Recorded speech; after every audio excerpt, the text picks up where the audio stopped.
আসসালামু আলাইকুম এভরিওয়ান। বহুরূপী ভালোবাসা গল্পের দ্বিতীয় পার্ট। তো চলো বেশি কথা না কইয়া গল্প শুরু করা যাক। ফোনটা কেটে দিতেই দুলাভাই তানিয়াকে নিয়ে আমার পাশে বসে পড়লাম। দেখো রিফাত, আমার মেয়ে হয়তো এত কিছু বোঝে না। ও যদি তোমার সাথে কোনো ভুলভাল কথা বলে থাকে মাফ করে দিও। তোমার কাছে আমি হাত জোর করে আমি বললাম, আরে কি বলেন দুলাভাই, আপনি এভাবে বলবেন না প্লিজ। আমি এইসব বলতে চাই নাই, তবে আমার কাছে মনে হলো ও এইসব বেশি বেশি করছে, এজন্য আপুকে বললাম। দুলাভাই বলল, ভালো করছো, তুমি এইসব না বললে জানতেই পারতাম না। আমি আর কিছু না বলে সোফা থেকে উঠে রুমে চলে গেলাম। আজকে হয়তো কারো মুড ঠিক নেই, এজন্য আর রুম থেকে বের হই নাই। রাতে দেখি আপু রান্না বান্না কিছুই করে নাই। মনে মনে বললাম, কেন যে আমি এইসব বলতে গেলাম। কিচেনে গিয়ে দেখি রান্না করা তরকারি আছে। আমি শুধু ভাত বসিয়ে দিলাম গ্যাসের চুলায়। রান্না করে সবকিছু টেবিলে গুছিয়ে রেখে আপুর রুমে চলে গেলাম। গিয়ে দেখি আপু এক কোনায় বসে আছে, আর দুলাভাই তানিয়াকে নিয়ে আরেক কোনায় বসে আছে। আমি শুধু বললাম, টেবিলে খাবার দেওয়া আছে, এখন যদি রাগ করে না খাস আমিও খাবো না। রাগ পরে, এভাবে বসে রাখিস না, এখন খেয়ে আই। দুলাভাই ইশারা করে বলল, তুমি তোমার বোনকে নিয়ে যাও, আমরা আসছি। আমি আপুর হাত ধরে বললাম, চল। আপু বলল, তুই গিয়ে খেয়ে নে, আমি খাবো না। আমি আপুকে জোর করে টেবিলে নিয়ে গেলাম। আমি আপুকে নিজ হাতে খাইয়ে দিলাম। পরে আমি অল্প কিছু খেয়ে রুমে চলে গেলাম। এর ভিতরে ফোনটা আবার বাজতে লাগলো। আমি ফোন রিসিভ করে বললাম, আরে ঋতু যে, কি মনে করে কল দিলে? ঋতু বলল, কেন, আমি আমার বয়ফ্রেন্ডকে কল দিতে পারি না?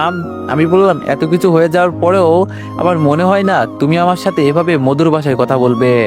ঋতু ওপাশ থেকে হাসি দিয়ে বলল, আপনি দিন গণনা শুরু করে দেন, হয়তো আপনি বাঁচতেও পারেন, আবার হয়তো আপনি মারা যেতেও পারেন। আমি বললাম, মনে হচ্ছে তুমি আমাকে হুমকি দিচ্ছ।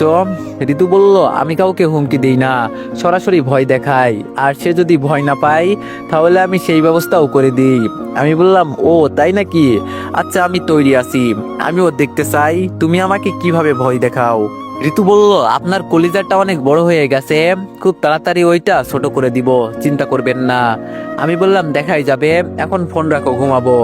ঋতু বলল, আশেপাশে দেখে ঘুমাবেন, কারণ কখন কোন দিক দিয়ে আপনাকে কেউ মারতে আসে এর কোনো হিসাব নেই। আমি আর ঋতুর কথাই কান্না দিয়ে ফোনটা কেটে দিলাম। তবে এখন আমার কেমন যেন একটু একটু ভয় হচ্ছে। আমি জানি ছেলেরা মেয়েদের জন্য সবকিছু করতে পারে। এই তো কয়েকদিন আগে একটা ছেলে হাসার জন্য খুন হয়েছে, তাও আবার বিনা অপরাধে। ওই ভাইয়ের দোষ ছিল, তিনি কেন ওই মেয়েগুলোর সামনে হেসেছিল। মেয়েদের জন্য ছেলেরা কি না করতে পারে ভাবতেই মনের ভিতরে অজানা একটা ভয় কাজ করছে। আচ্ছা, তবে কি আমি ঋতুর কাছে মাপ চাইবো? দূর, আমি কি সব চিন্তা করছি, ও তো পিচ্ছি একটা মেয়ে, ও আবার আমার কি করবে?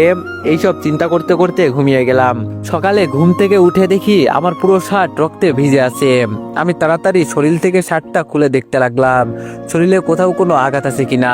ভয়ে আমার কলিজার পানি শুকিয়ে গেছে, কিন্তু না, শরীরে কোথাও কোনো আঘাত নেই। হঠাৎ চোখ গেল জানালার উপর। জানালার কাছে রক্তের কিছু ফোঁটা পড়ে আছে। তার মানে কেউ আমার সাথে মজা করার জন্য এইসব করছে। সকাল সকাল মেজাজটাই এমনি গরম হয়ে গেল। আর বলতে না বলতেই ফোনটা বাজতে লাগলো। ফোনের স্ক্রিনে ঋতুর নাম্বার ভেসে আছে। তার মানে এই সব কিছুর পেছনে ঋতুর হাত আছে। আমি ফোনটা রিসিভ করে স্পিকারে দিয়ে বললাম, সকাল সকাল ফোন করলে কি কারণে? ঋতু ওপাশ থেকে হাসতে হাসতে বলল, আপনি খালি গায়ে কি করছেন? আপনার পেট বা পিঠের কোনো জায়গা আবার ফুটো হয়ে যায়নি তো? আমি বললাম, তার মানে এই সব কিছুর পেছনে তোমার হাত আছে?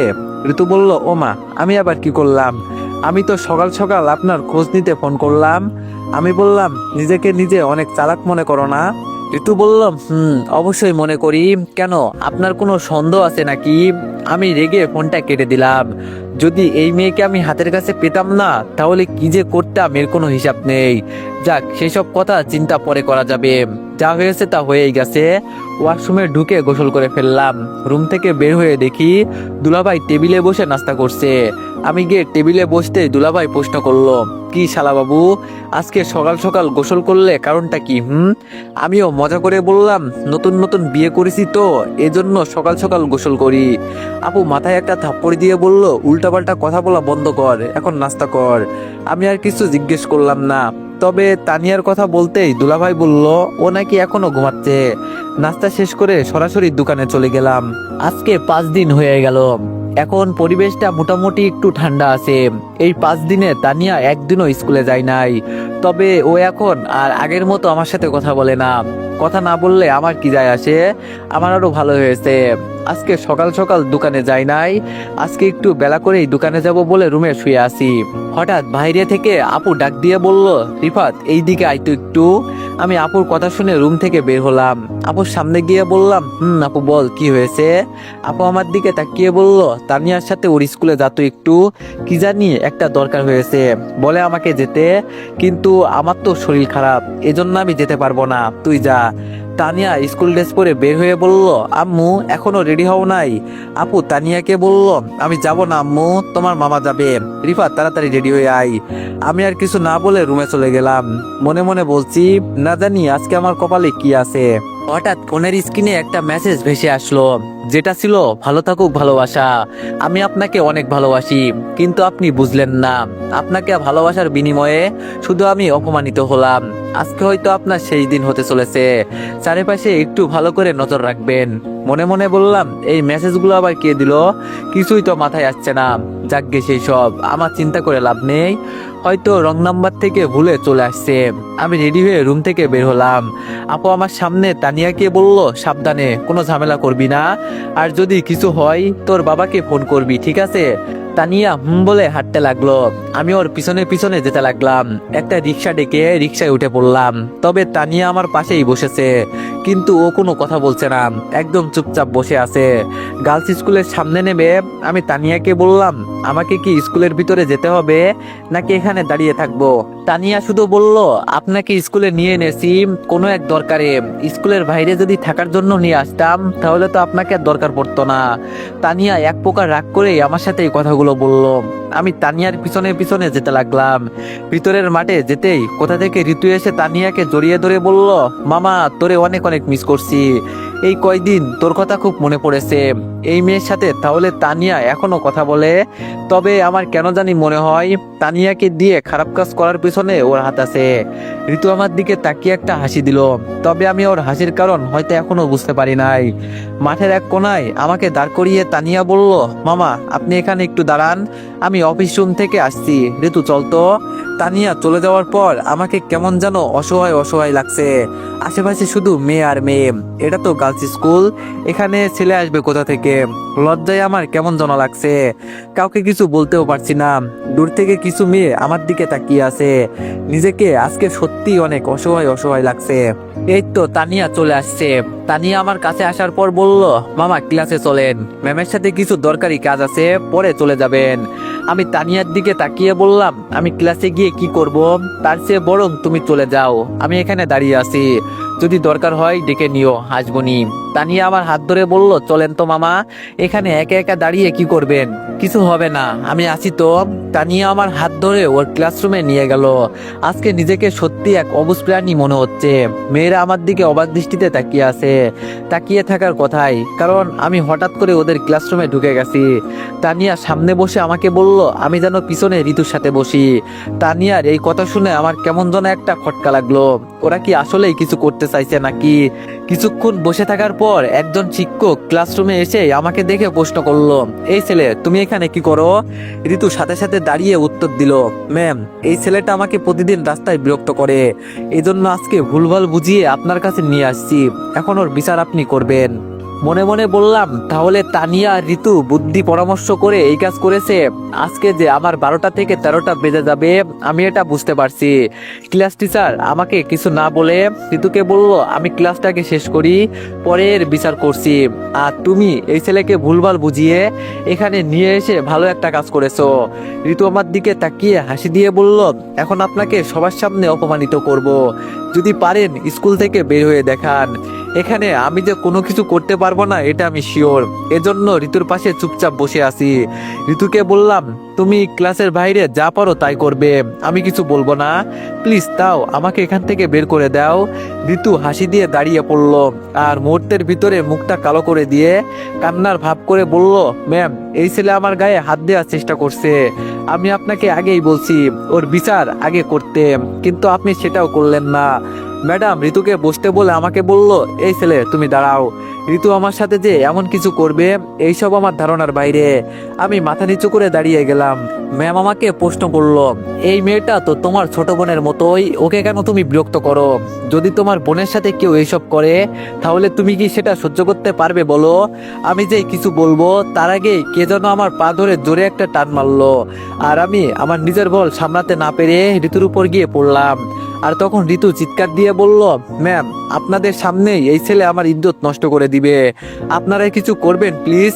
ঋতু এই কথাটা বলতে দেরি হলো, আর ক্লাসের মেয়েরা আমার উপর ঝাঁপিয়ে পড়তে দেরি হলো না। ধর্ষকের মায়ের তো বোঝেন কেমন হয়, তাও আবার ক্লাসের সব কয়টা মেয়ে মিলে আমাকে মারছে। আমি শুধু মাথা নিচু করে চুপচাপ সহ্য করছি, যে যেভাবে ইচ্ছা সেভাবেই মারছে। হঠাৎ কিছু স্যার এসে আমাকে বাঁচালো, আমার কপাল থেকে রক্ত গড়িয়ে পড়ছে। স্যাররা কোনো মতো আমাকে বুঝিয়ে শুনিয়ে মাঠের বাইরে বের করে দিয়ে বলল, আর কোনোদিন যেন তোমাকে স্কুলের আশেপাশে না দেখি। মেয়েদের মার খেয়ে আমার শরীরের শক্তি কমে গেছে, ভাবিনি কখনো ঋতু আমার সাথে এমন কিছু করতে পারবে। হঠাৎ করে ঋতু আর তানিয়া আমাকে ধরে একটা অটোতে তুলে নিল। ঋতু আমার কানের কাছে মুখ নিয়ে বলল, একদম কোনো কথা বলবি না, আমার হাতে কিন্তু চাকু আছে, বেশি কিছু করলে ওইটা তোর পেট বরাবর বসিয়ে দিব। আমাকে ওরা ধরে একটা নিরিবিলি বাসার সামনে নিয়ে গেল, আমাকে ভিতরে নিয়ে গিয়ে একটা চেয়ারের সাথে বেঁধে দিল। তানিয়া ঋতুকে বলল, তুই যাই পারিস তাই কর, আমি কাউকে কিছু বলবো না, ও যেন আমাদের বাসায় আর না যেতে পারে, তুই সেই ব্যবস্থাটা করে দিস। ঋতু বলল, আরে তুই কোনো চিন্তা করিস না, আমি সবকিছু দেখে নিব, তুই এখন বাসায় চলে যা। তানিয়া একবারও আমার দিকে ঘুরে তাকিয়ে দেখে নাই, ও বরং চুপচাপ হেঁটে হেঁটে চলে গেল। তানিয়া যাওয়ার পর ঋতু একটা কাপড়ের টুকরো নিয়ে আমার কপালের রক্ত মুছে দিয়ে বলল, তোর খুব বেশি কষ্ট হচ্ছে না রে? আমি তো তোরে সকালে মেসেজ করে বলছিলাম যে আশেপাশে কেউ আছে কিনা একটু ভালো করে দেখে আসতে, কিন্তু তাও করলি না। আমি ঋতুর দিকে চোখ তুলে তাকিয়ে বললাম, এমনটা না করলেও পারতে, তোমার কি লাভ আমার সাথে এইসব করে? ঋতু ওর শরীর থেকে ওড়না ফেলে দিয়ে একটা সিগারেট জ্বালিয়ে বলল, তোর জীবন এখন আমার হাতে জানিস, তবে আজকে তুই চাইলেও বাঁচতে পারবি না। আমি বললাম, যদি মারার ইচ্ছে থাকে মেরে ফেলো, আমি কিছু বলবো না। ঋতু সিগারেট ফেলে আমার কোলের উপর বসে ও ঠোঁট দিয়ে আমার ঠোঁটের উপর আক্রমণ চালালো। জানি না এভাবে কতক্ষণ চললো, তবে যখন ঠোঁট থেকে রক্ত বেরোতে লাগলো তখনও মুখ সরিয়ে বলল, কিরে সেই দিন না তুই আমাকে জোর করে কিস করলি, তো আজকে এত ভয় কেন তোর চোখে মুখে? আমি বললাম, আমি কখনো ভয় পাই না, তবে তোমার মতো পিচ্চি একটা মেয়ে আমার সাথে এমন কিছু করবে আমি এটা হয়তো ভাবতেও পারি নাই। ঋতু আমার শরীর থেকে শার্ট খুলে আমার বুকের লোমগুলো একটা একটা করে টান দিয়ে ছিটতে লাগলো। আমি কষ্টে চিৎকারও করতে পারছি না, কারণ ও আমার মুখে ওড়না চেপে দিয়েছে। বুকের লোমের গোড়া থেকে ছোট ছোট রক্তের ফোঁটা শরীর থেকে ধীরে ধীরে নিচে পড়ছে। হঠাৎ করে ঋতু দাঁড়িয়ে ঋতুর শরীর থেকে সমস্ত কাপড় খুলে উলঙ্গ হয়ে গেল। আমার মুখ থেকে ওড়না সরিয়ে বলল, কিরে এখন আমাকে কেমন লাগছে? আমি ওর দিকে তাকিয়ে বললাম, বাজারের নষ্টা মেয়েগুলো আছে না, ওদের থেকেও আরো বেশি খারাপ লাগছে তোমাকে। আমার কথা শুনে ঋতু আমাকে চেয়ার সহ লাথি মেরে নিচে ফেলে বলল, কুত্তার বাচ্চা, তোর কত বড় সাহস, আমাকে তুই নষ্ট বলিস? এই কথা বলে ঋতু আমাকে নিচে ফেলে যেভাবে ইচ্ছে সেভাবে মারতে লাগলো। কিছুক্ষণ পর ঋতু আমাকে ছেড়ে একটা চেয়ারে বসে বলল, তোর জায়গায় যদি আজকে অন্য কেউ হতো তাহলে হয়তো এতক্ষণে আমার ইজ্জত লুটে নিত, আর তুই। আমার শরীরে অনেক জায়গা থেকে রক্ত বেরোতে লাগলো। নিচ থেকে মুখ তুলে ঋতুর দিকে তাকিয়ে বললাম, কোনোদিন যদি আমি তোরে সামনে পাই ছাড়বো না, এটা মনে রাখিস। ঋতু আমার কথা শুনে দাঁড়িয়ে বলল, তাই নাকি? পাশ থেকে ঋতু বিষের বোতল নিয়ে আমার উপর ঢেলে দিল। আমি ব্যথায় যন্ত্রণায় জোরে একটা চিৎকার দিয়ে বললাম, ও মা গো, আমি শেষ। ঋতু পা দিয়ে আমার মুখ চেপে ধরে বলল, একদম চুপ, কোনো কথা বলবি না, কথা বললেই কেটে ফেলবো। এভাবে নিচে পড়ে কতক্ষণ ছিলাম তা বলতে পারি না। ধীরে ধীরে ব্যথার যন্ত্রণায় আমার চোখ বন্ধ হয়ে গেল। তবে শেষ মুহূর্তে আমার আম্মুর হাসি মুখটা সামনে ভেসে উঠলো। খুব করে আমি বাঁচতে চেয়েছিলাম, কিন্তু ঋতু আমাকে বাঁচতে দিল না। এইদিকে আমার চোখ বন্ধ হয়ে গেছে দেখে ঋতু মতো প্রায় অনেকটাই ভয় পেয়ে গেল। ও ভাবতেও পারে নাই ওর রাগের কারণে ও হয়তো কাউকে মেরে ফেলতে পারে। ঋতু তাড়াতাড়ি কাপড় পরে আমাকে কি করবে তাই চিন্তা করছে। হঠাৎ ঋতুর মাথায় একটা আইডিয়া এলো, এটা তো নির্জন একটা জায়গা, এখানে কে কি করলো এটা আবার কে দেখবে। এজন্য ঋতু খুব সতর্কতার সাথে রুম থেকে বের হয়ে গেল। আর যাওয়ার আগে ও কোনো প্রমাণ রাখে নাই, সবগুলো সাথে করে নিয়ে গেছে হঠাৎ করে।